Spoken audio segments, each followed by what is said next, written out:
Bonjour et bienvenue au jour 18 de Janvier pour bouger. Janvier pour bouger, ce sont des vidéos dans lesquelles je vous donne des trucs pour ajouter des mouvements facilement dans votre quotidien. Aujourd'hui, nous allons parler de chaussures minimalistes. Pourquoi en porter? Mon nom est Cynthia Racine, je suis une prof de yoga, passionnée de mouvement, passionnée du corps et ça me fait plaisir d'être là aujourd'hui avec vous. Donc, premièrement, pourquoi voudrait-on porter des chaussures minimalistes?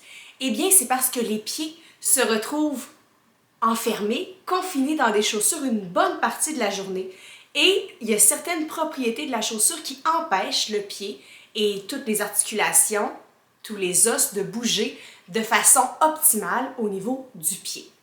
Donc, je vais commencer par vous expliquer qu'est-ce qu'une chaussure minimaliste à l'opposition d'une chaussure maximaliste. Et j'aimerais que vous gardiez en tête dans tout ça que c'est un spectre, OK?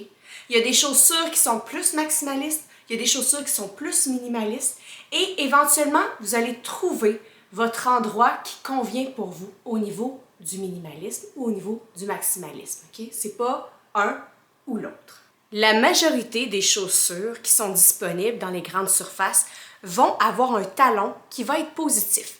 Puis, des fois, là, ça va être juste un demi-centimètre ou 1 centimètre, mais tout ça va changer l'alignement dans le corps. Dans les chaussures plus conventionnelles ou maximalistes, on retrouve aussi souvent au niveau du pied des technologies pour venir simuler l'arche du pied. Et donc, le pied ne peut pas faire son arche lui-même, il est supporté dans cette arche. Plus une chaussure sera minimaliste, plus elle sera légère. Également, plus elle est minimaliste, plus au niveau de la semelle, la chaussure sera flexible et le dessus de la chaussure aussi sera flexible, souple. Un autre point que j'aime considérer au niveau des chaussures minimalistes, c'est la largeur aux orteils. Donc, une chaussure qui sera plus minimaliste aura une largeur suffisante pour permettre aux orteils de bouger et de s'activer et d'activer les muscles du dessous de pied. En ce qui concerne l'alignement du pied, on a les métatarses, les 5 métatarses. Et chaque orteil devrait être aligné avec son métatarse. Donc, le gros orteil devrait être aligné ici avec son métatarse et le petit orteil ici. Et donc, les orteils qui sont serrés comme ça ne peuvent pas faire leur fonction biomécanique optimale. Il faut leur donner de l'espace. Il est également important que les souliers, les sandales tiennent bien après le pied, qu'ils ne soient pas un peu lousses pour permettre au pied de bouger adéquatement. Je vous présente ici 2 bottes d'hiver que nous allons comparer au niveau minimaliste et maximaliste. Et donc, comparons les 2 chaussures. Chaussures plus maximalistes en premier. De prime abord, on voit déjà qu'il y a une surélévation au niveau du talon. Elle a quand même un certain poids, mais elle n'est pas si lourde que ça non plus. La semelle est très rigide. On ne peut pas la tordre sur les côtés, on peut la plier un petit peu. Le matériau du dessus est quand même flexible, c'est en cuir. Quand je mets la main à l'intérieur de la botte, je sens du relief qui vient imiter les arches de pied. Et quand on regarde le bout de la botte, on voit vraiment que c'est pointu. Il y a peu de place pour les orteils. Si on regarde cette botte, elle est vraiment plate. Il n'y a aucun dénivelé. En ce qui concerne la flexibilité, la botte est très flexible, que ce soit le matériau du dessus ou la semelle. Elle est également plus légère que l'autre botte. Et la largeur est beaucoup plus large. Comparons. Je vous invite à regarder vos pieds. Est-ce que vos pieds sont pointus ou plus larges? Prenez le temps de regarder la forme de vos pieds. Est-ce que tous les orteils sont sur le même niveau? Est-ce qu'ils ont un dénivelé? Est-ce que c'est une pente qui est aiguë? Est-ce que le gros orteil est le plus long ou c'est le deuxième orteil? Trouvez des chaussures qui conviennent à votre forme de pied, qui est aussi unique que vous. Pensez-y un peu. Dans toute son évolution, l'humain n'est pas né avec des chaussures dans les pieds. Les pieds sont faits pour bouger, sont faits pour écarter les orteils, pour plier les orteils, pour propulser. Et là, ce qu'on vient faire, c'est qu'on vient enfermer les pieds dans les souliers. C'est un peu comme porter une mitaine plutôt que de porter un gant. Et une mitaine qui va être serrée et peut-être même rigide aussi. Dans nos pieds, on a 26 os et 33 articulations.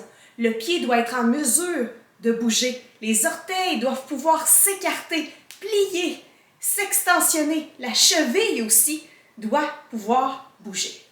Je parle de ça dans Janvier pour bouger parce que changer les chaussures peut changer la façon dont le pied bouge.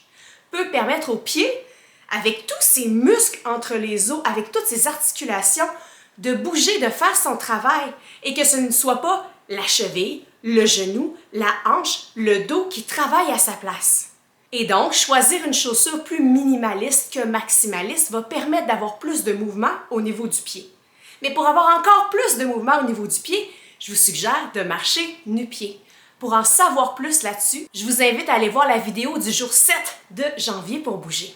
En portant des chaussures un peu plus minimalistes, on va travailler sur la mobilité du pied, sa force, son agilité, et ne pas laisser la chaussure que l'on porte compenser pour ce que les muscles devraient faire dans le pied. C'est OK de porter des chaussures pour protéger les pieds des blessures, du froid, des brûlures. Ça a une utilité. Même chose, si vous marchez sur un plancher dur et uniforme, on n'a pas évolué pour marcher sur des planchers de béton.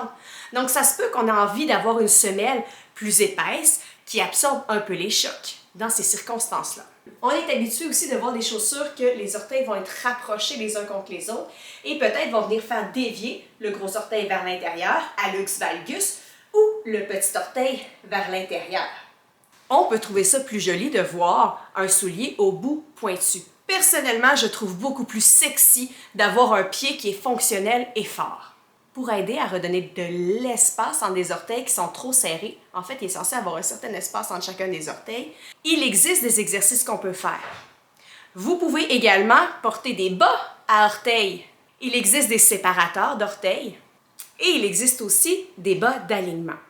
Si le sujet des chaussures minimalistes vous intéresse, n'hésitez pas à m'écrire et je vais aussi mettre en référence des groupes dans lesquels on peut discuter des chaussures minimalistes ainsi que des articles que j'ai écrits parlant des chaussures minimalistes. Si vous souhaitez commencer à porter des chaussures minimalistes, je vous invite à ce que la transition soit progressive. Donc, si vous avez un gros talon, eh bien diminuez un petit peu le talon. Si vous avez une chaussure qui est très rigide, peut-être que vous allez la choisir un petit peu moins rigide. Allez-y progressivement, un critère à la fois, et soyez bien à l'écoute de votre corps. Vous pourriez aussi porter vos nouvelles chaussures que quelques minutes lors d'une nouvelle sortie et avoir dans votre sac à dos vos anciennes chaussures pour tranquillement vous habituer à vos nouvelles. On a parlé des chaussures, mais il y a aussi des vêtements qui peuvent venir limiter le mouvement, limiter l'envie de bouger. Retournez voir la vidéo du jour 14 pour en savoir plus. Et donc, en bref, porter des chaussures plus minimalistes va donner de la liberté à vos pieds, à vos orteils pour accomplir les mouvements qu'ils devraient être en mesure de faire.